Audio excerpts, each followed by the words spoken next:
आज मैंने आपके लिए काउंटर प्रोग्राम बनाया है। यहाँ पे मेरे पास एक लेबल है, नीचे 3 बटन हैं। जब अप वाले बटन को मैं क्लिक करता हूँ तो नंबरिंग इंक्रीज़ होती जाती है, जब डाउन वाले बटन को क्लिक करता हूँ तो नंबरिंग डिक्रीज़ हो जाती है, और जब मैं रिसेट पे क्लिक करता हूँ तो ये रिसेट हो जाता है, ज़ीरो हो जाता है। हमारे पास अप के साथ इंक्रीज़ हो रहा है, डाउन के साथ डिक्रीज़ हो रहा है, और रिसेट के साथ ज़ीरो हो जाता है डायरेक्ट। फॉर एग्ज़ाम्पल मेरे पास मैं बहुत इंक्रीज़ कर देता हूँ, इसको मैं 30 पे लेके जाता हूँ और फिर रिसेट पे क्लिक करूँगा तो ये डायरेक्ट ज़ीरो हो जाएगा। ये मेरे पास प्रोग्राम है। अब मैं आपको दिखाता हूँ कि इसके पीछे मेरे पास जो है कौन सा कोड जो है मैंने यूज़ किया हुआ है।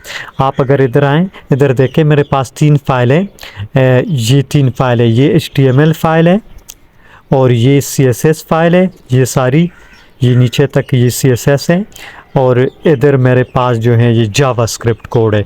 तो HTML मेरे पास ढांचे के लिए, ये इस HTML से ढांचा बनता है। देखें, मैं इससे ये सारा कुछ हटा देता हूँ ना, यहाँ से मैं इसको डिसेबल कर देता हूँ, ये मैं इससे P हटा देता हूँ तो जावास्क्रिप्ट फ़ाइल जो है अनलिंक हो गई है।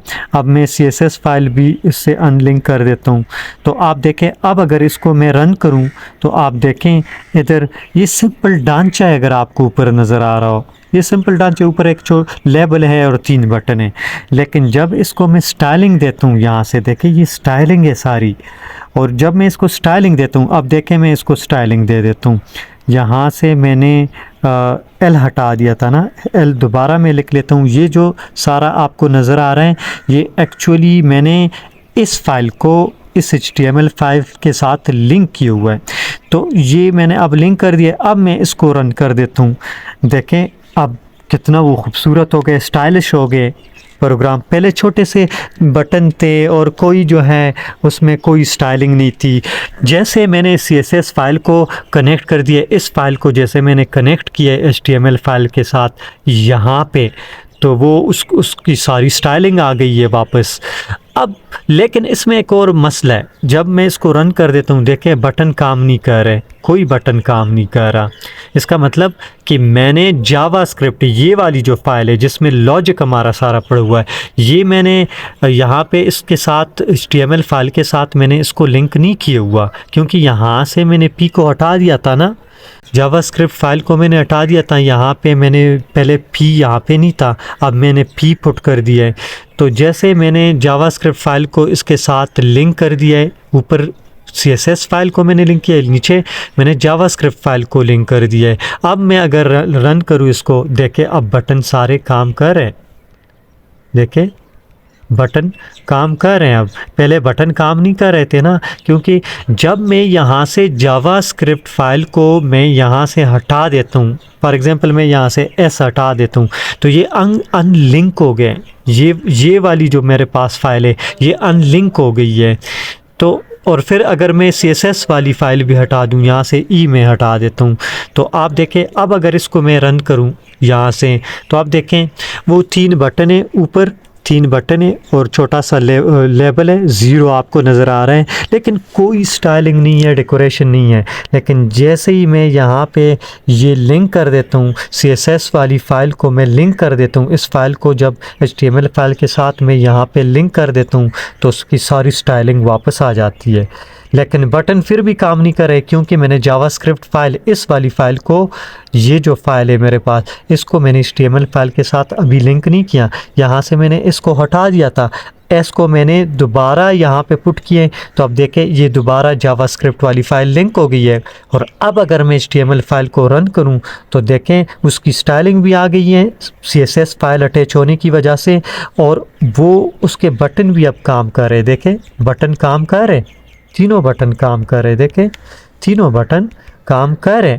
तो इसका मतलब कि हमने इसके साथ 2 HTML के फाइल के साथ हमने CSS वाली फ़ाइल और जावास्क्रिप्ट वाली फ़ाइल, ये दोनों फाइल यहाँ पे लिंक कर दिए।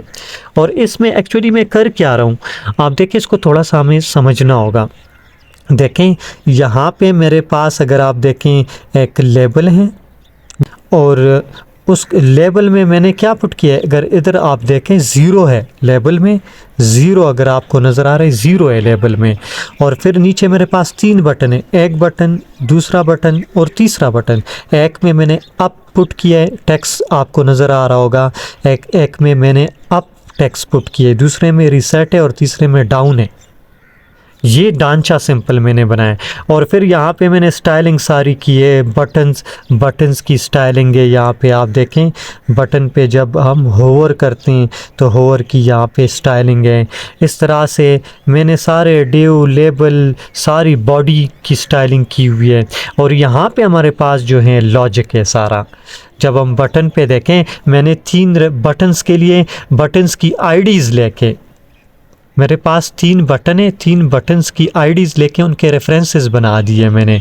और फिर एक लेबल है तो लेबल की आईडी लेके लेबल के लिए मैंने एक रेफरेंस बना दिए। तो 4 रेफरेंसेस मैंने बना दिए। और 4 रेफरेंसेस क्यों बना दिए, क्योंकि यहाँ पे देखें 3 बटन है और एक लेबल है, 3 बटन और एक लेबल, तो 4 मेरे पास एलिमेंट है ना। तो 4 रेफरेंसेस मैंने 4 रेफरेंसेस बना दिए, 3 बटन्स के रेफरेंस हैं और एक लेबल के लिए रेफरेंस है। और फिर मैंने क्या किया है, यहाँ पे अप वाले बटन पे अगर क्लिक हो तो ये फंक्शन रन हो, अगर डाउन वाले बटन पे क्लिक हो तो ये वाला फंक्शन रन हो, अगर रिसेट वाले बटन पे क्लिक हो तो ये फंक्शन रन हो। क्योंकि 3 बटन काम करे तो 3 फंक्शन हमने बना दिए, एक फंक्शन, दूसरा फंक्शन, तीसरा फंक्शन। और एक फंक्शन में हम क्या कर रहे हैं, एक मैंने वेरिएबल ले लिया है और उस वेरिएबल को मैं इंक्रीज़ कर रहा हूँ। यहाँ पे इंक्रीमेंट प्लस प्लस मैंने लगा दिए, यहाँ पे देखें प्लस प्लस है यहाँ पे। और दूसरे में डिक्रीमेंट कर रहा हूँ, माइनस माइनस आपको नज़र आ रहा है। और तीसरे में मैं डायरेक्ट उसको ज़ीरो कर देता हूँ, रिसेट कर देता हूँ। तो सिंपल सा प्रोग्राम है, लेकिन इसमें जो बेसिक लॉजिक होता है जावास्क्रिप्ट का वो यहाँ पे हमने इम्प्लीमेंट किया है।